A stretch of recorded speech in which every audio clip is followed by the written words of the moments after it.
La palabra propósito es muy interesante porque es propositiva, a ponernos en un lugar activo. Se refiere a para qué, es decir, hacia dónde voy a conducir esta fuerza que me va a entrar.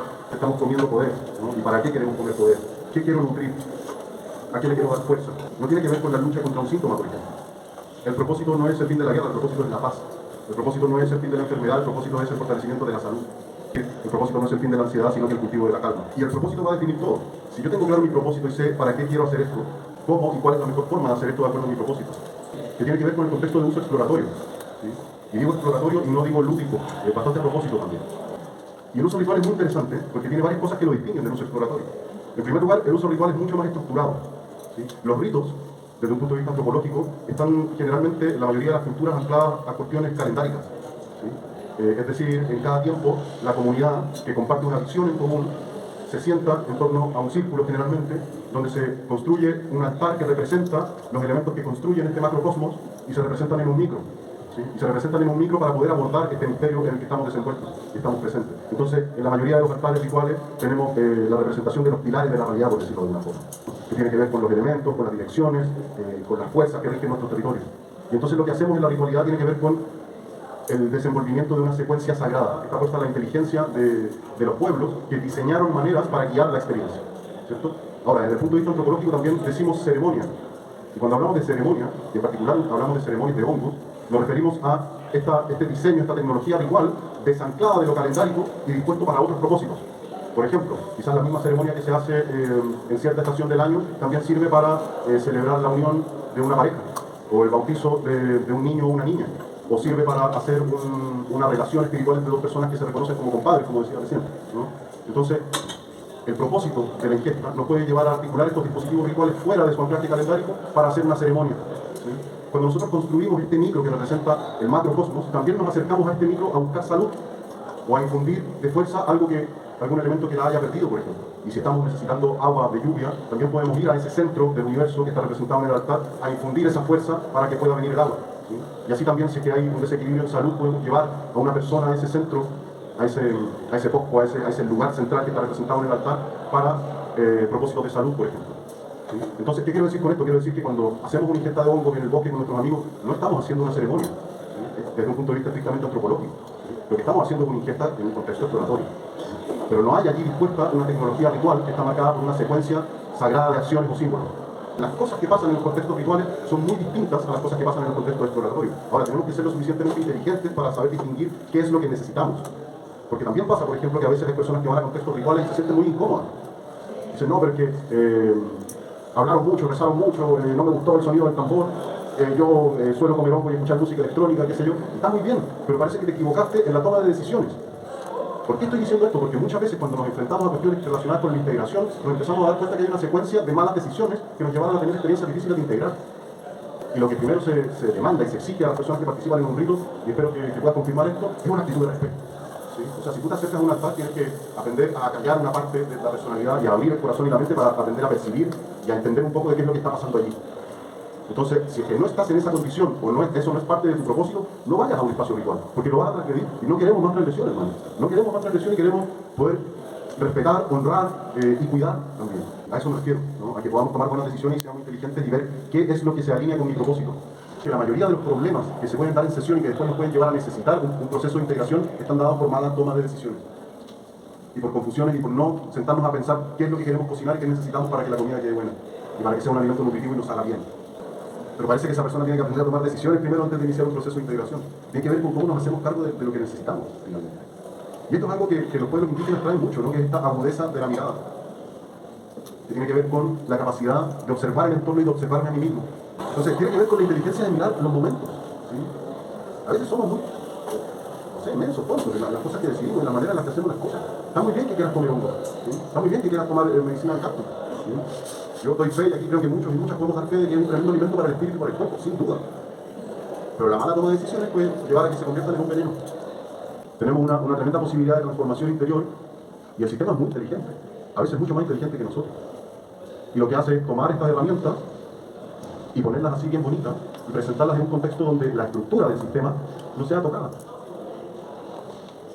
Que estas fuentes de inspiración nos ayuden a continuar la transformación y el crecimiento. Y que no sean una fuente de adormecimiento.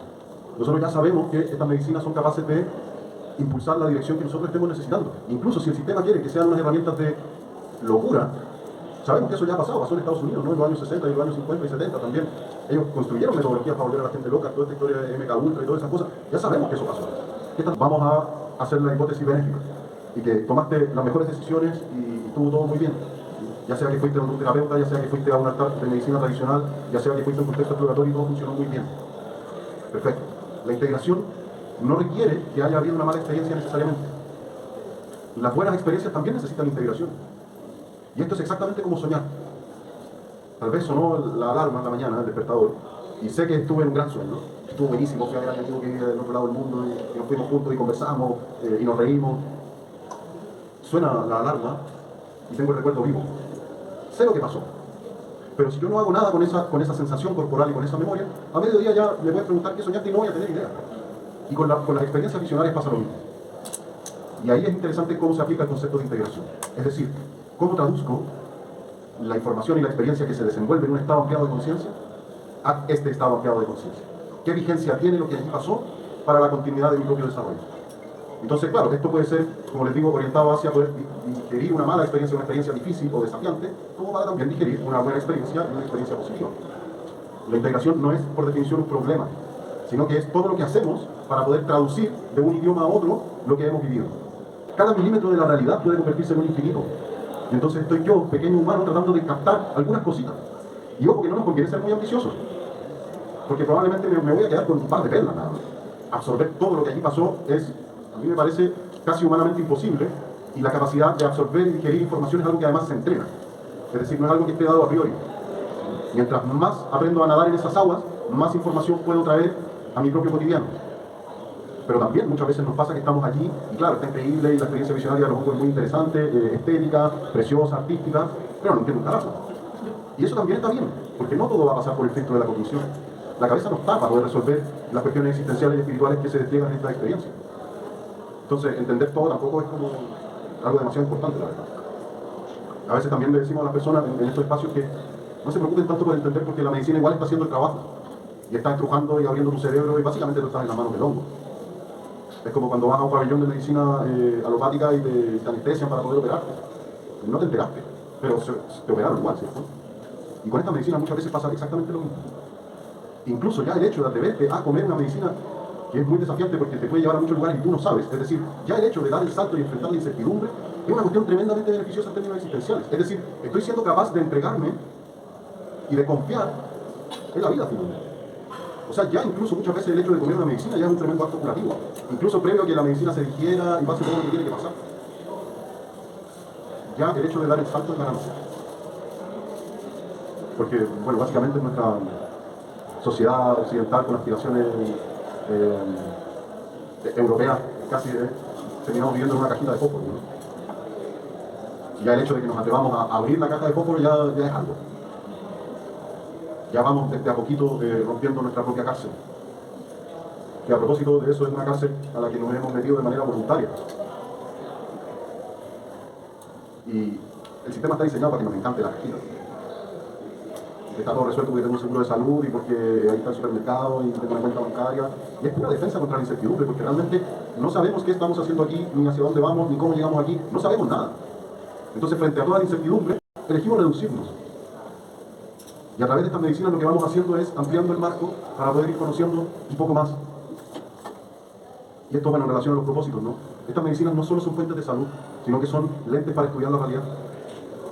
En la tradición que he hecho Aymara, por ejemplo, esta medicina de San Pedro, fue usada como un telescopio astronómico.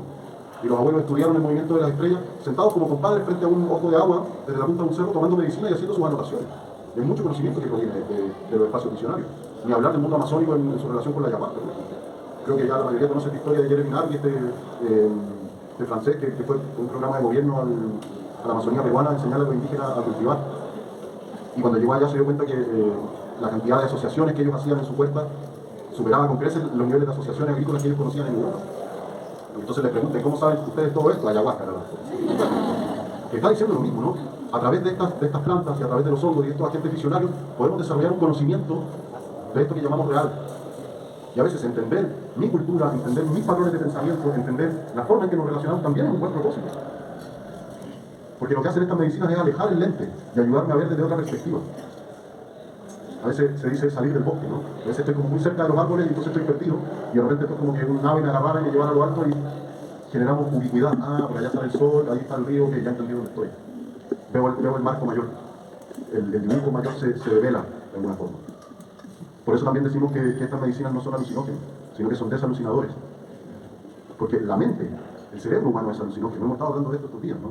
Tiene la capacidad de inventar recuerdos, tiene la capacidad de generar creencias que son erróneas sobre nuestros pares y sobre nuestros entornos, ¿sí? Como que la naturaleza es una amenaza que hay que dominar, por ejemplo. ¿Sí? O que, qué sé yo, todas las mujeres son de cierta manera, o los hombres son todos de cierta manera, entonces yo no sé qué. ¿Sí? Son creencias, son filtros, son lentes. Es lo que tenemos escrito aquí en el lente. Y en el lente occidental de repente tenemos escritas cosas que de repente vemos a esta persona y decimos, esta persona indígena, no sé qué, debe ser supersticioso. Son cosas que están en los lentes. Son alucinaciones. La definición de alucinación es percepción sin objeto. Es decir, yo no estoy viendo al otro, estoy viendo mi propia creencia. Eso es una alucinación. Y de repente estas medicinas nos vuelan los lentes y nos limpian los ojos. Por eso también les llaman los reencantadores del mundo. Y nos permiten ver las cosas quizás más cercanas a tal cual son. Y nos puede ayudar también a volvernos más sabios y más inteligentes. Y no me refiero a inteligente cognitivo, me refiero a inteligente de aquí. Bien, entonces, el concepto de integración es un concepto moderno. ¿Por qué es un concepto moderno? Porque la mayoría de los altares donde se usa medicina tradicional tienen esta secuencia de acción que incluye la integración. Es decir, los antiguos han diseñado estas experiencias considerando una llegada a puerto. Y usan instrumentos para eso y comparten pipas, por ejemplo, al cerrar las ceremonias y lo hacen a través de la palabra y lo hacen a través de tecnología de uso mágico. Entonces no necesitaron inventar este concepto de integración porque ya estaba incluido en los propios diseños. Entonces la integración es un concepto que viene desde la tradición, digamos, terapéutica, de uso como más psicologicista. Y que está muy bien porque viene a responder a esta necesidad que surge del uso desanclado de los contextos rituales. Es decir, muy probablemente el uso exploratorio, por ejemplo, va a requerir que haya un proceso de integración, que haya un proceso de traducción. Y hay varias cosas que es importante decir respecto a integración. Lo primero es que generamos en la experiencia un movimiento en todo nuestro campo. Nos movemos intelectualmente, nos movemos emocionalmente y nos movemos físicamente. ¿A qué me refiero? A que, por ejemplo, en una sesión o en una ingesta o en un rito incluso puede cambiar mi manera de pensar, puede cambiar mi punto de vista sobre ciertas cosas, o podría haber un despliegue de una emocionalidad que ha sido contenida por, incluso ni siquiera por mí, por todas mis generaciones, para, como un trauma de mi árbol genealógico, por ejemplo. Y resulta que me sale un llanto así, ¡ay! Y lo libero, y es increíble, y se siente como ir al baño después de 200 años. Y está muy bien, ¿sí? O puede ser que se genere mucho movimiento corporal, y sienta que los hongos me abrieron, me quedaron, me sacaron cosas. Sea como sea, quizás la actitud que nos conviene tomar es como la actitud que tenemos luego de que nos sacamos una espina del pie. Que es que después de sacarme una espina de la planta del pie, sino que cuido ese espacio que ha sido removido. Es decir, tengo ciertas consideraciones sobre ese núcleo que ha sido abierto. En otro sentido, podríamos decir que luego de la experiencia quedamos súper abiertos como una flor y tenemos que tener el cuidado suficiente para saber cuidar esa flor y no romperla marchitando. Es muy normal que haya movimiento emocional. Los psicólogos decimos la habilidad emocional, que es decir, como cambios, como que después de las sesiones lloro con mucha facilidad o estoy como en un estado como medio vulnerable. Y está bien, si generé todo un movimiento. Entonces, algunas tradiciones dicen 3 días, otra gente dice 7 días de resguardo. Después de una sesión de hongo yo puedo decir, a la mierda, mi jefe, renuncio. Tranquilos. Tómense el tiempo. Después de una sesión no está bueno tomar decisiones inmediatamente. Puede ser que sí, a la mierda, porque es un cabrón, está muy bien. Pero espérate a que decante. Porque hiciste un movimiento grande. Me separo, dale, sepárate, pero no te separes mañana, por favor. Espérate unos días, espérate una semana. Decanta, conversa. Y lo mismo, no tomes decisiones inmediatamente después de una ingesta. Porque son decisiones que pueden estar más pensadas desde la sensación de haberte sacado la espina que de la sensación de una globalidad. Entonces, cuida la flor. Hasta la Biblia dice esto, porque dice no le regales margarita a los cerdos o algo así, ¿no? Que yo creo que se refiere a esto mismo. A veces llegamos y tuvimos experiencias reveladoras, llegamos al almuerzo familiar y le digo a mi viejo y a toda mi familia que coman hongos. Y después lo que resulta de eso es que empiezan a excluirme porque les parece que estoy loco. No estoy teniendo cuidado y respeto por la experiencia que acabo de tener. Cuiden lo que han encontrado, las perlitas que lograron encontrar en ese mar experiencial profundo. Y estas perlas, primero van a ser preverbales, no van a tener palabras. Cuando vamos a experiencias muy profundas y el mismo día o al día siguiente tratamos de verbalizar, lo que vamos a hacer es decir puros clichés. Uy, ¿cómo te fue? No, me fue súper bien, todos somos uno. Bueno, dale. Y que está bien, es verdad, sabemos que es verdad. Pero no estoy pudiendo traducir, que es otra definición de integración, no estoy pudiendo traducir en la cultura, en la nahual, en el norte le llaman esto la diferencia entre el tonal y el nahual, ¿cierto? No estoy pudiendo traducir desde el nahual hacia el tonal. Estoy diciendo una huevada. Y no porque sea mentira lo que estoy diciendo, sino porque el otro no lo entiende. Si yo digo algo y tú no me entiendes, la responsabilidad es mía porque soy yo quien emite el mensaje. Entonces, a veces intentamos como súper torpemente de traducir estas experiencias muy profundas, terminamos diciendo clichés que terminan significando nada para el otro. Entonces, primero, el respeto por este estado preverbal, por esta memoria corporal, por esta huella experiencial, por este tatuaje espiritual. La sugerencia es que primero dijeran en casa, y si ya llegó el tiempo de la palabra, entonces escriban primero ustedes. Y no pretendan hacer un guión lineal, porque se van a acordar de cosas que están desorganizadas. Entonces ya luego de que pueden escribir estas ideas desorganizadas, pueden ir luego en la semana, de a poquito, construyendo un relato.